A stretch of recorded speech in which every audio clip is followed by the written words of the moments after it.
నమస్తే, welcome to RN TV. ప్రస్తుతం మనతో కూడా చైర్మన్ ఇనిగాల వెంకటరామరెడ్డి గారు ఉన్నారు. For the first time fire అయ్యారు. అసలు ఎందుకు ఇంత ఫైర్ అవుతున్నారు? ఒక ప్రెస్ మీట్ పెట్టి ఇంత ఆగ్రహం వ్యక్తం చేయడం ఇదే తొలిసారని చెప్పుకోవాలి. అసలు ఏం జరిగింది ఏంటి ఆయనతో మాట్లాడదాం. సార్ నమస్తే సార్, ఎందుకు ఇంత ఫైర్ అవుతున్నారు? ఎప్పుడు కూల్గా మాట్లాడే మీరు ఇంతగానో ఆగ్రహం వ్యక్తం చేశారు. అంటే మేము ప్రభుత్వం తరఫుకి వెళ్ళి ప్రభుత్వ భూములు కాపాడే క్రమంలో మేమున్నాం.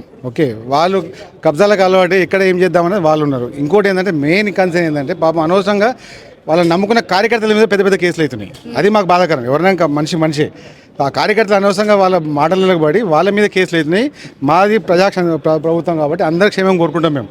సో వాళ్ళకి అదే చెప్తున్నాను నేను, మీ లబ్ధి కోసం వాళ్ళ జీవితాలు నాశనం చేయకండి.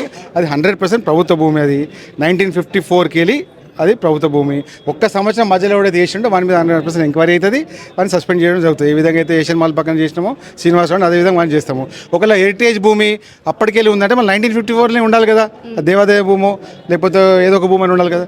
ఆ ఫస్ట్కి వెళ్ళి ప్రభుత్వ భూమి పంచాయతీ భూమి అని వస్తూనే ఉంది. అది ఒక సంవత్సరం తేడా దాన్ని చూసుకొని మీరు డ్రామా ఆడుకుంటా ఇప్పుడు ఎట్లా ఎలక్షన్స్ వస్తున్నాయి ఏదో ఒక ఇష్యూని బయట తీసుకురావాలి, ప్రజల మధ్య చిచ్చు తీసుకురావాలి. దానికి తోడు బీజేపీ వాళ్ళు జాయిన్ అయ్యారు. ఒకళ్ళిద్దరు అందరు కాదు, బీజేపీ వాళ్ళు లోకల్ ఎవడో వాటి రేపు కార్పొరేటర్లు పడతారు, దేంకల్ని పడతారు, వాళ్ళందరూ ముందుకెళ్ళరు. ఇప్పుడు ఎఫ్ఐఆర్ అయింది కాబట్టి నేను పేర్లు చెప్తలేను. 100% ఇన్వెస్టిగేషన్ జరుగుతుంది. సోషల్ మీడియాలో కూడా బాగా వైరల్ చేస్తున్నారు. మతాల మధ్యన చిచ్చు పెట్టేలాగా హిందూ దేవాలయాలనే చేస్తున్నారు, దాడులు జరుగుతున్నాయి. నేను కూడా మాట్లాడగలుగుతాను. మా ప్రభుత్వం వచ్చినాక హిందూ దేవాలయాలకు ఎంత డబ్బు ఇచ్చినామో ఇప్పుడు మొత్తం మీకు ఎవిడెన్స్ ఇచ్చిన నేను.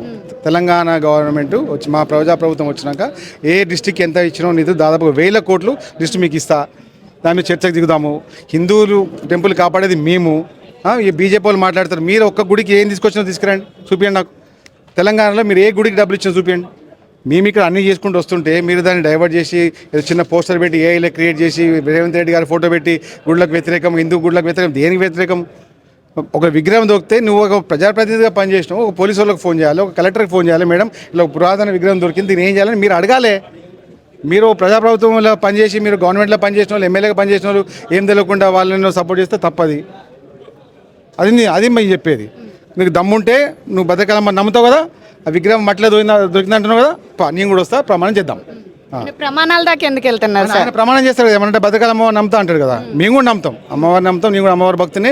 నేను ఇంకా అంతకన్నా ఎక్కువ పూజలు చేస్తా, చాలా గుళ్ళకి నేను కూడా దానాలు చేస్తా. నాకు కూడా తెలుసు భక్తి అంటే ఏందో. మీకన్నా ఎక్కువ మాకు భక్తి ఉన్నది. సో అందుకని అంత రిలీజియస్గా చేస్తున్నాం ఏం పని చేసినా కూడా. మీరు ఇందాక ఒక మాట అన్నారు ప్రెస్ మీట్లో, విగ్రహం దొరికితే అట్లా ఆరెంజ్ కలర్లో దొరుకుతుందా?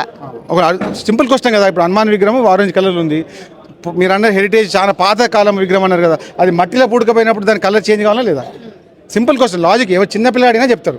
మరి దాని మీద మాట్లాడండి. అసలు విగ్రహమే మీరు రాజస్థాన్కి వెళ్ళి తీసుకొచ్చారు, అది జగిత్యాలకు వచ్చింది, జగిత్యాలకి ఇక్కడ ట్రాలీలు వచ్చింది. రాత్రి 12 గంటల 2 గంటల రాత్రి మీరు దాన్ని పెడతారు అక్కడ గుడి కంపెనీకి తెలియకుండా. అది ఈ అబ్బాయి మొత్తం దాన్ని రాయిని లెవెల్ చేస్తాడు. ఈయనకు 5,000 రూపాయలు మీరు ఫోన్పే కొడతాడు. శివకుమార్ అనే వ్యక్తి ఫోన్పే, అన్ని ఫోన్పే ఉన్నాయి. ఈయనే ఉన్నాడు ఎవిడెన్స్. ఈయననే రాయి కొట్టింది, ఈయననే డౌల్ వేసింది, ఈయననే సిమెంట్ పోసింది. ఆయనే చెప్తున్నాడు కదా. ఇక్కడ భక్తుడు ఉన్నాడు, హనుమాన్ భక్తుడు ఉన్నాడు, రమేష్ నాడు. ఈయన అక్కడ రెగ్యులర్ ఉంటాడు. ఈయన అడిగితే చెప్తాడు కదా. దాచిపెట్టేదే ఉంటుంది ఎవిడెన్స్. We can't stop. ఇంకో ఫోన్పే రిసీట్గో 5,000 రూపాయలు ఇదేంది మళ్ళీ ఎందుకు ఇచ్చినారు నువ్వు? ఒకటి పాతది అక్కడే ఉండుంటే, అక్కడనే పుట్టుంటే మళ్ళీ ఎవరిని ఎందుకు? అంత పక్క ప్లాన్తో జరుగుతుంటే గవర్నమెంట్ బదనాం చేయడానికి, వచ్చే ఎలక్షన్లో డైవర్ట్ చేయడానికి, అభివృద్ధి మీద చర్చకు మీ దగ్గర ఏం లేదు. మేము చేసిన అభివృద్ధి పని మీరు ఎవరు చేస్తలేరు. మా నాయన రెడ్డి గారు దినం 24/7 అక్కడే ఉంటుండే, అక్కడే పని చేస్తుండ్రు.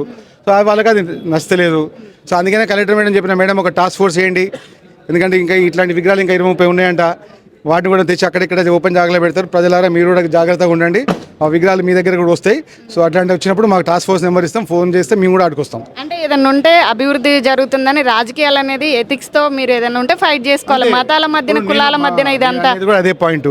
ఎందుకంటే youth is coming towards politics. So ఇట్లా మీరు గలీజ్ మాటలు మాట్లాడి, అన్పార్లమెంటరీ లాంగ్వేజ్ మాట్లాడి మీరు దాన్ని డైల్యూట్ చేయకండి. మనం ఒక మంచి మెసేజ్ ఇవ్వాలి సొసైటీకి. దాన్ని నేను కాపాడమని చెప్తున్నా. మీరు ఏదైనా చర్చకు చేద్దాం, అందరూ నీట్గా మాట్లాడదాం. కొట్లాడేందుకు? ఇట్లా ఉందని చెప్పండి, మేము దానికి కౌంటర్ ఇస్తాం. అక్కడికి అయిపోతుంది కదా, అవులాగా ఇలాగా అని మాటలు మాట్లాడేది ఇంకా చాలా మాట్లాడింది. మంచిది కాదని చెప్తున్నాయి.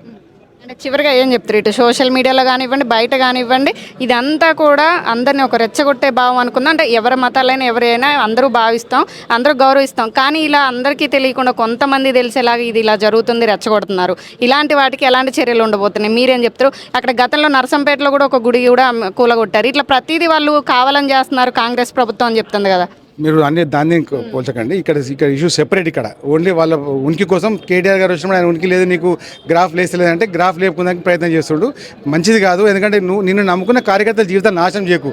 గవర్నమెంట్ ల్యాండ్లో కబ్జా పోతే నువ్వు ట్రెస్ పాస్ చేస్తే పెద్ద కేసు అది. ప్లస్ దాంతోపాటు కమ్యూనల్ డిస్టర్బెన్స్ చేస్తున్నారు, అది ఇంకా పెద్ద కేసు. సో దాన్ని జాగ్రత్తగా ఉండి మీ కార్యకర్తలను కాపాడుకో. ప్రభుత్వం మీది కాదు, ప్రభుత్వం కాంగ్రెస్ ప్రభుత్వం. అయినా కూడా మీకు క్షేమం కోసం చెప్తున్నా, ఇట్లాంటి చర్యలు చేయకని చెప్పి హెచ్చరిస్తున్నాం. కఠిన చర్యలు ఉంటాయంటారు. 100% law will take its course. చూశారు కదా, మతాల మధ్యన, కులాల మధ్యన, మనుషుల మధ్యన చిచ్చు పెట్టేలాగా కావాలంటూ కూడా రాబోయే ఎలక్షన్ని ఇక్కడ డైవర్ట్ చేస్తూ అభివృద్ధి చేసింది ఏమీ లేదు, ప్రజలను పక్కదారి పట్టించడానికి ఇదంతా జరుగుతుంది. విగ్రహం బయటపడితే పురాతనది ఇలా ఎందుకు ఉంటుంది? ఆంజనేయ స్వామికి ఉండేదనేది సింధూర రంగు. ఆ సింధూర రంగుతో విగ్రహం ఎలా బయటపడుతుంది? ఇది ఎక్కడి నుంచో తీసుకొచ్చి కలర్ వేయించి ఆ విగ్రహం చెక్కినటువంటి వ్యక్తికి గూగుల్ పే చేసింది కూడా ఉంది. ఎవిడెన్స్ అన్నీ ఉన్నాయి. ఇట్లా కనుక మీరు రెచ్చగొడితే కార్యకర్తలు బలవుతారు. మీరు కనుక ఇట్లాంటివి చేస్తే కేసులు అవుతాయి, అందరూ కూడా లోపలికి వెళ్తారు. కార్యకర్తను బలి చేయకుండా మీ రాజకీయాల కోసం అంటూ కూడా ఆయన చెప్పడం జరుగుతుంది. ఇలాంటి మరిన్ని వార్తలు మీ ముందు తీసుకొస్తుంది మీ ఆర్ఎన్ టీవీ. Keep watching.